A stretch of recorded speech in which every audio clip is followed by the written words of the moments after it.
Hello, my friends. Welcome to the Bradley J. Show. And my guest today is David Fenton, author of the Activist Media Handbook Lessons from 50 Years as a Progressive. Thanks for being with us, David. Pleasure. I've long felt that progressives have been making tactical errors that keep them from winning and maintaining power. And I was really happy to see a whole book on the subject.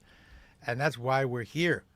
Getting right to the point. What are a couple of the mistakes that progressives tend to be making? Well, the main mistake is we don't use language that everyday people can instantly and easily understand. We have our own kind of jargon and rhetoric, and it does not compute for most people. And, we know from cognitive science that the brain learns from the repetition of simple messages. And that's how public opinion changes through repeated exposure to simple messages. And unfortunately, the right knows that better than the progressive world. Like when I say, make America great again, progressives cringe. And I understand that they should, but they should also understand that that's what works, that simplicity and repetition is how people's views change. You speak about word frames and how messages need to connect with is it word frames or frames, and how messages need to connect with established frames. You need to establish these frames and then connect with them. Well, actually, it's a little bit different than that. Mental frames, that's the term that linguists use. And linguists will tell you that over your lifetime, as you're exposed to language and also symbols, it forms actual circuits in your brain. Those are called frames. So when you communicate to the public, you want to activate their existing mental frames so that they instantly understand what you mean. I'll give you an example. So, I work on climate change predominantly now because I feel it's the most important issue we all face. And if we don't solve it, we probably won't get to solve much else. So when I say the climate term net zero, most people have no idea what I'm talking about. When I say we have to protect ourselves from pollution, everybody instantly understands what I mean because that's an existing frame. And the other thing about the word pollution is that it's universally disliked. Nobody will say they like pollution. So that's an example of using language that people get. Right. And when President Biden calls climate change an existential threat, that's an impotent phrase. It doesn't work. Yeah, a few people in a cafe in Paris understand what that means. It's not a common usage term in America. Right. I think that the folks in the progressive think tanks need to sit down and understand or come up with phrases that have impact. Instead of net zero, it's poisoned water. Your drinking water will be poisoned. Right. Or it will be too hot. Right. Yeah. Yes. Well, this goes pretty deep. Basically, progressives don't like the idea of selling ideas, and they look down on that. I mean, there's exceptions, of course, but predominantly that's that sleazy, manipulative stuff to our community. Whereas on the right, those people go to business school by and large, and they study cognitive and marketing science. So they have to master those techniques to sell products and services in order to advance their careers. Now, we come largely from the humanities, the law, and the sciences, where we have what the linguist George Lakoff calls the Enlightenment fallacy. That is, an idea is just so intrinsically brilliant that it magically sells itself. It's not true. Or even more irritating to many, progressives will sort of think their ideas are so self-evidently wonderful that they'll sniff and just, if you don't get it, well, that's on you. And the people who aren't getting it feel rejected and angry. Well, that's right. And then we have this other problem on in the progressive world now, the so-called woke language. And I'm all for everybody being awake. That's a good thing. But when we use terms like intersectional and cisnormative, people have no idea what we're talking about. That's the language of a subculture. Now, the reason this is important is that in our system, we only can change things when we assemble majorities to get electoral power. If you don't assemble a majority, you can't help the poor, the vulnerable, the oppressed, the discriminated against. You have to get power. So if you use language that narrows your appeal, you're not helping the vulnerable and the oppressed, because you're making it so you can't assemble a majority to get power. Right. And related to that, progressives seem to not understand that they need to compromise on their wish list a little to get and maintain power and concentrate on the meat and potato stuff, to be cliche, like the economy, etc. And then once you've gained and you can maintain power, then you can legislate your wish list. They don't seem to understand that, and they seem unwilling to make those compromises when it comes to the main focus. Well, it's true. There's a lot of dogmatic, inflexible thinking on the left, and that's not a new phenomenon. I trace in my book how we dealt with that in the 60s with various intransigent factions inside different groups. This is a common occurrence, this ideological purity issue. And of course, you don't want to compromise your principles ever, but tactically, you certainly have to recognize you can't accomplish everything at once. Is that a result of many progressives being young and inexperienced on and how things really go? Well, I don't want to sound like some old white guy, but there's no question. I write in my book about how I was a fanatic in my early 20s. It's right. It's the age when it's much easier to fall into very black and white thinking about things, and to get kind of grandiose. Like in the 60s, there was this group that was called the Weathermen. They were part originally of Students for Democratic Society, and they broke off and decided that only violence could stop the war in Vietnam. And they started planting bombs at buildings, and they went underground. And they caused a lot of damage, frankly, to the anti-war movement and helped Richard Nixon. So this kind of ideological rigidity and fanaticism is very common in young people. And it's interesting, some of those people that planted those bombs in the 60s have written books, regretting it, and others have defended it to the end. So it's pretty interesting. I'm with the people who self-criticize. Now, another problem for progressives, which may not be of their own making, is that we live in a post-truth world where the algorithm, at least temporarily a post-truth world, where the algorithm punishes them. The minute, as you say, as I saw you say in an interview with a man from New Zealand, as soon as the algorithm gets a whiff of anything climate change, it will bombard you with all kinds of messaging on how climate change is not true.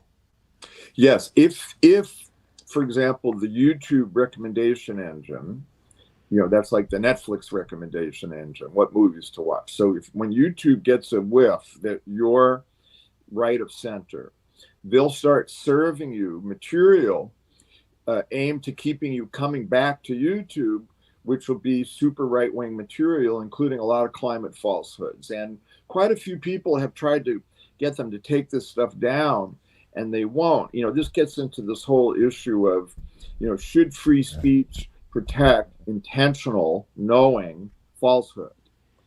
And that's a complex issue. But I would say that we used to have rules in this country for broadcast television and radio that did not allow that kind of intentional falsehood. There were consequences for it. And Ronald Reagan got rid of those rules, and we're a lot worse off for it. And I think maybe you could make the argument that that's not the choice of what to feed you is not the speech itself, but an editorializing after the fact of the speech. I mean, you could make of course, the case can be made that the editorializing is speech, that the algorithm does, but also you could make a case that it's not, and well, it's speech, but the law in the U.S.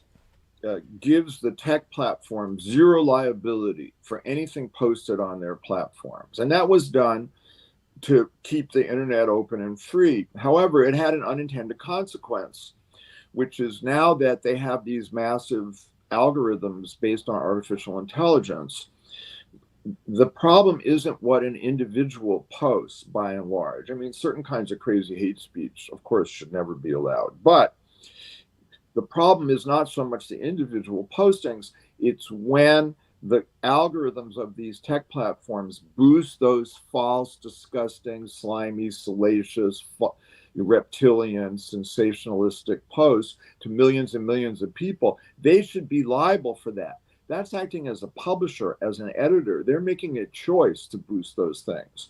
And believe me, if the law was changed so that they were liable for that, like every other business is, right, then they would start hiring people to clean up their platforms. So we need to change that law. And why has the law not already been changed? It's pretty straightforward, pretty self-evident. Is the big tech lobbying keeping any change away? Yes, it's certainly their lobbying. I think it's also, look, the First Amendment is very important, and the value of free speech is essential in a democracy. So people understandably are cautious about this, but in the end, I think we can either have a democracy or we can have all this intentional falsehood on social media, but we really can't have both. We have to make a choice.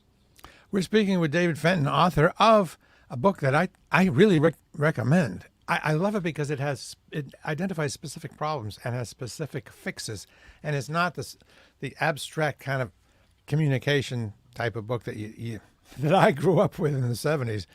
The Activist Media Handbook: Lessons from 50 years as a progressive. Yeah. Plus, it has lots of pictures. What are in the pictures? I didn't look at the pictures. What can I see? Oh, well, I used to be a photojournalist. Oh, right. In the late 1960s, and I took pictures of riots and tear gas and demonstrations and Black Panthers and lots of big rock stars. So the pictures are in there, and I kept doing photography all my life. So there's pictures of George Soros and Fidel Castro and Nelson Mandela and people that I knew, met, or worked with. Is it true you also did PR for Rolling Stone? I did. I was the director of public relations for Rolling Stone in 1977 and 1978. And that was a heady and interesting time there. But, one of the challenges of working at Rolling Stone at that time is that Hunter S. Thompson kept trying to give me drugs all the time. He would constantly be handing me these unidentified pills saying, take this. And I'd say, what is it? And he said he didn't know. So, of course, I never took any of it. But a lot of the folks watching this are familiar with WBCN because that was kind of their common denominator growing up. And it's interesting that you yourself, that's redundant, that you broadcast on WBCN. Talk about that. Just the short story that it is. Well, the great Danny Schechter, the news dissector, a legend in Boston at WBCN, was a friend. And when I was 24 years old, 1976, I went and stayed with him for 2 weeks and helped him produce the news every day. And, looking back, it's amazing what Danny did because he made these massive sound collages for the news. And he did it all by himself. And back then, you had to physically cut and splice audio tape to do that. So he'd be frantically splicing all this tape at the last minute, and he always pulled it off. The guy was a genius. And that was when radio was fun. Yeah, and when everybody listened, because, that was where the emerging new culture of young people was first that's where you could first experience it. Like my life got changed listening to the radio in New York City, WBAI, when I was growing up, where that was the only place you could hear, the full tracks on Bob Dylan's Blonde on Blonde and hear people speak against the war. So radio had a big impact in the 60s. Yes. I want to diverge from the book a little bit and just ask you a couple of questions that I've had for a while now. Have you noticed that newer generations are rejecting democracy? And if you have noticed that, why might that be? I wouldn't say I've noticed that they're rejecting democracy. What do you mean? It's not working for them, I guess, and so polls tend to show that it's the things that older generations hold sacred, like democracy. Doesn't matter that much to those folks because of the situation, because Well, look, their situation, and so they're more likely to say, "Yeah, well, communism. We take a look at that," or a more extreme socialism. Take a look at that. oh, you mean on the left? Yeah, I mean, I think those are very small communities of people that feel that way. I mean, as you know, the main threat to democracy is on the right, where unfortunately, egged on by Trump, a lot of Republicans are now refusing to accept election results. right. Like just happened in Maricopa County, and that is scary as can be. And if I lose, then the vote was rigged. If I win, then the vote was fine. Right. This is a new thing in American history, Are you getting and this is spread, by the way, on those social media platforms, which I have a chapter in my book. It's called "How Rupert Murdoch and Mark Zuckerberg Ruined America," and what I mean by that is it was the advent of Fox News and then an unfiltered Facebook. That's where QAnon comes from. That's where all this "Stop the Steal" nonsense was spread. So this is a cancer in the heart of democracy that we need to do something about. All right, and finally, your message on messaging is well received. I get it, but how do we get that message on messaging to everywhere it needs to go? How do we get it beyond the people who read your book? How do we get it into every academic situation, every progressive think tank? What can we do at home to make this happen? Because until you reach even the people that don't read your book, people won't have a gut instinct on the proper way to message and the proper way to avoid tactical mistakes. Well, I'm doing my best to try to start a conversation among progressives about this. And in particular, I'm focused on the climate change community because, again, this is the most important issue humans face. And in that community, we could do a great deal to have better communications. And if we did, public knowledge and therefore urgency and concern about this would go way up. And we must make that happen because, we're facing a very corrupt oil, coal, and gas industry. It's very powerful. And they're corrupting politicians. And the only antidote to that is an informed, aroused, and mobilized public. So that's where I'm putting my efforts to help the climate community do a much better job of informing the public so we can do something about this at the scale needed. Speaking of corrupt, again, taking from that interview with the person from New Zealand, you talked about the election, how elections run, and you asked him if paid advertising, paid political advertising was allowed, and he said in most countries it's not allowed at all. Right. And we are the only country that allows PACs, et cetera. And so really, wow. I mean, when you step back and see the big picture, our electoral system is corrupt. Is there any fix for that? Well, it's not completely corrupt. Some good people still win elections. In Western Europe, in most countries, you cannot buy paid political television advertising. It's illegal. There are some where you can. And what they do instead is require all the media platforms to give free and equal time to all major candidates. And I mean time, not just, 30-second demagoguery. And that's a much better system. And I believe that part of why they do that in Europe is that they saw how propaganda brought them Hitler and fascism. And so they know that there have to be rules about this stuff to make sure that there is less opportunity for intentional distortion. Mm-hmm. It's hard to imagine America banning paid political advertising, but I think at some point we will evolve to not just let anybody buy any false piece of garbage that they want. That cannot go on forever. There used to be a rule, as you probably remember, as a broadcaster, that if you mentioned one candidate, you had to provide equal time for That's the other right. candidates. The equal time doctrine that you referred to was the law of the land. And you would lose your broadcast license if you didn't adhere to it. And by the way, that meant it was self-policing, because the station owners were never going to risk losing their license. Right. And my view, and the view of the people that crafted those laws, was that it protected free speech. You know, when Fox gave all of its airtime to Trump, that was suppressing the free speech of other candidates. And we also had this other rule called the fairness doctrine, which said you had to broadcast all sides of a controversial issue. So Ronald Reagan repealed those laws in 1984, and he did it on purpose so the right could dominate the airwaves. And that's when Rush Limbaugh was able to start his program. Before 1984, what Rush Limbaugh ended up doing would have been illegal. And wouldn't we have been better off without him? David Fenton, it's so great to talk to you. I really appreciate the time. It's David Fenton, the author of The Activist Media Handbook. Get it now. Lessons from 50 years as a progressive. You're an interesting guy. I really appreciate the time. Thank you. It was fun, Bradley. Thank you. Bye, all. I'll talk to you soon.